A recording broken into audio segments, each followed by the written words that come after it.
Thakur Banke Bihari corridor को हरी झंडी मिलने के बाद गोस्वामी समाज ने दी प्रतिक्रिया। सुप्रीम कोर्ट से ठाकुर बाके बिहारी कॉरिडोर को हरी झंडी मिल जाने के बाद गोस्वामी समाज अब बैकफुट पर आ गया है। जी हां, गोस्वामी समाज का जहां एक तरफ पहले कॉरिडोर को लेकर प्रदर्शन था और कॉरिडोर को लेकर विरोध कर रहे थे, लेकिन अब सुप्रीम कोर्ट के ऑर्डर आ जाने के बाद गोस्वामी समाज नतमस्तक हो चुका है। गोस्वामी समाज कॉरिडोर का विरोध तो आज भी करता है, लेकिन सुप्रीम कोर्ट के आदेश के आगे कुछ भी नहीं कर सकता, ऐसा कहना है ठाकुर बाके बिहारी मंदिर के गोस्वामी सेवायत का। जहां आज ठाकुर बाके बिहारी मंदिर के सेवायत गोस्वामी अशोक और मोहन गोस्वामी एवं दिनेश गोस्वामी से बात की गई तो उन्होंने बताया कि विरोध तो हमारा हमेशा रहेगा, लेकिन सुप्रीम कोर्ट ने जो आदेश दिया है उसको लेकर हम ना तो विरोध कर सकते हैं और ना ही आपत्ति कर सकते हैं। लेकिन हम यही कहना चाहते हैं कि बाके बिहारी कॉरिडोर को लेकर भी सरकार एक बार पुनः विचार करे। इससे पहले भी कई और समाधान हैं जो बाके बिहारी मंदिर आने वाली भीड़ को नियंत्रित कर सकते हैं। क्या नाम है आपका? नीरज गौतम। नीरज जी, आप बाके बिहारी के अध्यक्ष हैं, कल ऑर्डर आया सुप्रीम कोर्ट में, किस तरह से देख रहे हैं आप उस ऑर्डर को लेकर? बहुत अच्छा जो है देख रहे हैं, बहुत अच्छा सर्वोच्च न्यायालय ने जो किया है उसका हम स्वागत करते हैं। आपने कहा था कि अगर विकास होगा तो हम समर्थन करेंगे, विनाश होगा तो नहीं। अब किस तरह से देख रहे हैं कॉरिडोर बनने जाएगा? हमारा ब्रजवासियों का, व्यापारियों का, ब्रजवासियों का सबका संकल्प यही है। आज भी हम इस बात को कहते हैं, यदि ब्रज का विकास होगा तो वृंदावन के स्थानीय नागरिक ब्रजवासी होने के नाते, व्यापारी होने के नाते हम गवर्नमेंट का साथ देते हैं, और यदि वृंदावन का विनाश होगा तो हम ब्रजवासी होने के नाते जोर शोर से जो है जितनी हमारी ताकत होगी उतना हम विरोध करेंगे। अब वो व्यापारी की बात आ रही है कि व्यापारी की रोजी रोटी उस पर लाद पड़ने वाली है, संकट मंडरा रहा है, उसको किस तरह? देखिए, ऐसी आशा तो हमसे गवर्नमेंट से नहीं है, क्योंकि व्यापारियों की गवर्नमेंट है वर्तमान में, और व्यापारियों को मद्देनजर रखते हुए विकास कार्य करने चाहिए। व्यापारियों का व्यापार नहीं उड़ना चाहिए, ब्रजवासियों का रोजगार नहीं होना चाहिए, वृंदावन का विनाश नहीं होना चाहिए। उस सभी चीजों को मद्देनजर रखते हुए गवर्नमेंट अगर विकास करती है तो हम उसके साथ है, अन्यथा ब्रजवासी जोर शोर से जो है विरोध करेगा। सरकार से क्या अपील करेंगे? सरकार से अपील यही करेंगे कि ब्रजवासियों का ध्यान रखें, व्यापारियों का ध्यान रखें, ब्रज का ध्यान रखें। जो पुरानी चीजें हैं पूरे विश्व के अंदर में इसको धरोहर के रूप में जो है संभाल के रखा जाता है। मैं गवर्नमेंट से आशा यही करता हूँ कि वृंदावन जो पुराना है उसकी धरोहर को संभाल के रखें, क्योंकि यही चीज बताने को भागवत में, गीता में, वेद में, पुराण में ये होती है कि वृंदावन है, ब्रज है, कुंजगली, दानगली, मानगली, ये सब गलियारे हैं। इन्हीं को जो है साक्ष्य करते हुए भागवत आचार्य, संत, ब्रजवासी, ब्राह्मण इन्हीं का जो है व्याख्यान करके अपना जो है रोजी रोटी चलाते हैं। अगर ये चीज खत्म हो गई तो क्या वेदों में, गीता में, पुराण में, भागवत में क्या ये सब चीजें मिट जाएंगी कि वृंदावन में कुंजगली थी, दानगली थी, मानगली थी, या कालीदह थी, या चीरघाट था? क्या ये सब खत्म थोड़ी हो जाएंगे? मगर इसको सबको मद्देनजर रखते हुए वृंदावन का विकास किया जाए। क्या नाम है आपका? मुकेश गुप्ता। कहाँ से आए? हाथरस से। बाके बिहारी के दर्शन किए? जी बिल्कुल, बहुत आनंद से। आपको पता होगा सुप्रीम कोर्ट ने कॉरिडोर को लेकर मंजूरी दे दी है। जी जी जी, क्या कहेंगे इस पर? बहुत बढ़िया काम किया है, बहुत सराहनीय कार्य है। इससे लोगों को, आने वाले यात्रियों को काफी सुविधा रहेगी, और आने वाले समय में इसका लाभ पता चलेगा जब कॉरिडोर बन जाएगा। अभी उसका लाभ नहीं पता चल रहा है, जब बनने के बाद उसका पता चलेगा कि क्या लाभ है इसके। बाहर आप लाभ की बात कर रहे हैं, कुछ यहाँ पर जो व्यापारी हैं उनके ऊपर संकट मंडरा रहा है, उसको लेकर सरकार से क्या कहना चाहेंगे? उनके लिए हेल्प करनी चाहिए, उनकी जो सहायता हो, जिनकी भूमि जाए उनको मुआवजा मिलना चाहिए, जो उचित रेट मिले। मुआवजा तो मिलेगा, लेकिन दुकानदारी का व्यापार चलता है तो वो कॉरिडोर के साइड में एक कैंपस बनाए जिससे लोगों की दुकानदारी के लिए दुकानें दिलवाएं। भाई जिनके रोजगार है उनको रोजगार भी मिलना आवश्यक है। बिहारी जी की कृपा से सबकी जगह जगह पर दुकानें मिलनी चाहिए, जहाँ पे भी एक कैंपस बनाए। सबका ध्यान रखिए, सबका साथ, सबका विकास, और योगी जी सबका ध्यान रखेंगे अच्छे से। क्या नाम है आपका? अशोक कुमार गोस्वामी। गोस्वामी जी, अब बाके बिहारी मंदिर के सेवायत हैं, और कल जो आदेश आया सुप्रीम कोर्ट का, उस पर क्या कहना चाहते हैं? सुप्रीम कोर्ट में जो मुकदमा था गोवर्धन गिरिराज जी का था, कैसे कौन हमारे विषय में पहुंचा इसकी जानकारी नहीं है। फिर भी हमारी इच्छा कॉरिडोर बनाने की नहीं है, तो हम अपने पैसे को कैसे दे देते। लेकिन अब सुप्रीम कोर्ट ने ऑर्डर कर दिया है तो देखेंगे क्या होता है। हमारा केवल अपने मंदिर को सुरक्षित रखने का शुरू से उद्देश्य था। मंदिर की संपत्ति पर, मंदिर के सेवायत गोस्वामियों की संपत्ति पर, उनके रहन सहन के स्तर पर कुछ लोगों की निगाह थी, उनको ये सहन नहीं होता था। तो मंदिर के विषय में ये चाहते हैं कि उनका ट्रस्ट बन जाए, उनकी व्यवस्था कायम हो जाए और हम लोग जो सेवायत हैं उनके अधिकारों को खत्म कर दिया जाए। इस विषय में मैं इलाहाबाद गया था। मैंने कहा था मैं 90 साल लगभग पुरानी डिग्री है, 156 सन 1939 में जजमेंट हुआ था 38 वाली, वो सुरक्षित रखी जाए। स्वामी हरदास जी हमको बांके बिहारी जी अपनी संपत्ति के रूप में दे गए थे।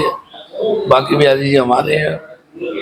सेवा पूजा हमारा बर्थ राइट है, जो कोई भी चैलेंज नहीं कर सकता है। पैसा जो है वो बांके बिहारी जी की सेवा के लिए भक्तों ने दिया है। हमारे रिसीवर को सुप्रीम कोर्ट ने पर्सनल डेजिग्नेटर माना था। कुल मिलाकर के हमारी एक बात तो न मान ली, हमारे सेवायत अधिकार बरकरार है। बाकी की और जबरदस्ती थोपना है। गोवर्धन का मामला था, बिहार जी पे लाकर पटक दिया सारा। अब जो मंदिर का पैसा फंड है, जो भी पैसा है, कहा गया है कि वो जमीन अधिग्रहण खरीदने के लिए किया जाएगा और फिर वो जमीन भगवान के नाम ही रहेगी। हमें क्या करना उस जमीन का, क्यों रहेगी भगवान के नाम। और जो हमारा मुद्दा ही नहीं है कॉरिडोर गवर्नमेंट की सूझबूझ है। गवर्नमेंट पे पैसा नहीं है क्या, अपने पैसे को दे। कॉरिडोर बनना चाहिए, मंदिर के पैसे से जमीन खरीदनी चाहिए। पुनर्वास की क्या व्यवस्था है। आप 80 दुकानों का डिक्लेयर कर रहे हैं, खोलेंगे, दुकानदार आपने रख दिए खुश। लेकिन और जो ब्राह्मण समाज है जिसकी रोजी रोटी मंदिरों से ही जीविकोपार्जन होता है, उनके लिए क्या किया। यहाँ जमीन का भाव आपने सर्किल रेट 12,000 है, और जहाँ खरीदने जाएंगे वहाँ जमीन बड़े बड़े लोगों ने खरीद रखी है। तो ये सब पता नहीं है माफियाओं का कोई काम चल रहा है। सरकार से क्या कहना चाहेंगे। सरकार सुनती नहीं है। कहें कि हमने तो 20 बार कहा है कि कॉरिडोर कंपनसेशन से आदमी का गुजारा नहीं होगा। रहने की पुनर्वास की व्यवस्था करें और रोजी रोटी की व्यवस्था करें। ये गवर्नमेंट का कायदा होता है, राजा का कायदा होता है। प्रजा को सुखी रखे, ना कि जबरदस्ती उसको बेघर करें। क्या कॉरिडोर भीड़ नियंत्रण को संभाल पाएगा। कॉरिडोर से व्यवस्था बनती है तो आप अयोध्या जाने पर क्यों प्रतिबंध लगाते हैं आए दिन, क्या आदमी अयोध्या ना जाए। मैं बनारस गया था, भैया दर्शन नहीं कर पाए, इतनी भीड़ थी वहाँ। अगर भीड़ का नियंत्रण कॉरिडोर से हो जाता है फिर क्या है।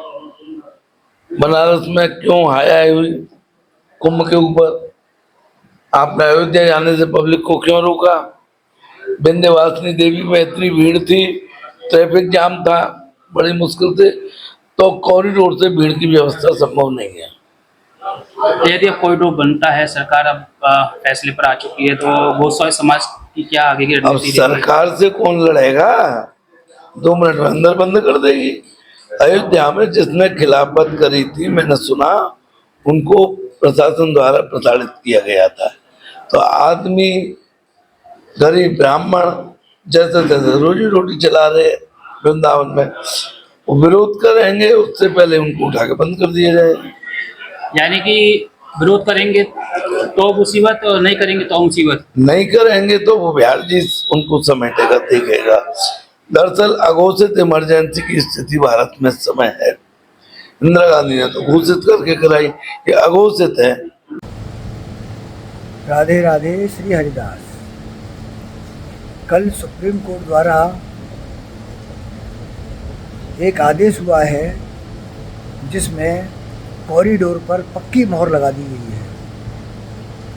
इस संबंध में मेरा ये कहना है कि वृंदावन में इतनी भीड़ है, सरकारी आंकड़े जो बता रहे हैं करीब 22 करोड़ के हैं, उस 22 करोड़ के आंकड़ों को सुविधा देने के लिए कॉरिडोर की परम आवश्यकता है और वो बनाया जा रहा है। रही दूसरी बात, जो 500 करोड़ बांके बिहारी मंदिर में थे वो किस लिए थे? वो यात्रियों की सुविधा के लिए थे। उसको अगर दे दिया गया है तो क्या बुरा कर दिया है, अच्छी बात है, दे दिया गया। और मैं तो कहता हूँ कि इसमें सरकार, अगर हमने 500 करोड़ रुपया दिया है तो बांके बिहारी एक बहुत ही क्या मैं समझता हूँ आज का सबसे ज़्यादा प्रचलित और प्रसिद्ध मंदिर है। ठाकुर की महिमा इंडिया में ही नहीं पूरे विश्व में व्याप्त है और उसको कायम रखते हुए और उसको देखते हुए कि भारतवर्ष में जितने भी कॉरिडोर बने हैं उससे भी ज़्यादा भव्य बनाया जाए। पर सिर्फ एक चीज़ का ध्यान रखा जाए कि ब्रजवासी कोई पीड़ित न हो, क्योंकि ब्रजवासी की पीड़ा ठाकुर बांके बिहारी की पीड़ा है, ये याद रखें। मेरा तो सरकार से, व्यक्तिगत मुख्यमंत्री जी से और मथुरा के जो नया प्रशासन है, जो नए डीएम और जो नए एसएसपी आए हैं, जिनसे अब तक मेरी मुलाकात हुई नहीं है, पुरानी सबसे होती रही है, उनसे भी मेरा यही निवेदन है कि वो जो पीड़ित हैं उनको किसी प्रकार की, उनको ज़्यादा से ज़्यादा आप सहायता करें, उनको पीड़ा न हो इस बात का ध्यान रखें और भव्य और दिव्य कॉरिडोर बनाएं, जिससे कि पूरे भारतवर्ष में ही नहीं पूरे विश्व की जनता ये कहे कि कोई कॉरिडोर बना है तो वृंदावन का बना है जहाँ कोई भी पीड़ित नहीं हुआ है, सबको मुआवजा मिला है, अच्छा मुआवजा मिला है। जिनके पुराने घर गए हैं उनको नए घर मिले हैं, जिनके कम दिव्य घर थे उनको और दिव्य घर बने हुए मिले हैं और आधुनिक मिले हैं। इस तरह की व्यवस्था करें, कॉरिडोर बनाएं, अच्छे से अच्छा कॉरिडोर बनाएं और वृंदावन का नाम चमकाएं, आने वाले यात्रियों को पूर्ण सुविधा प्रदान करें।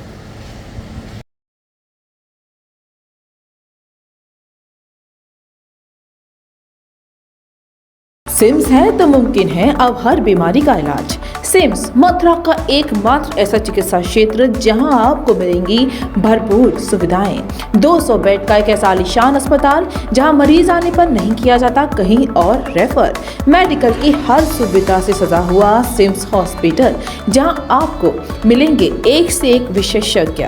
आधुनिक सुविधाओं से युक्त हॉस्पिटल जो रहता है अपनी मरीज की सेवा में सदैव तत्पर। Cardiology, neurosurgery, gastro surgery, plastic surgery, critical care and pain management, ये सारी सुविधाएं मिलेंगी आपको एक ही छत के नीचे। वर्ल्ड नंबर 1 पैथोलॉजीज के साथ सिम्स हॉस्पिटल आप सभी की सेवा में सदैव तत्पर। National highway 19 Masani road near Shri Radha valley, Mathura.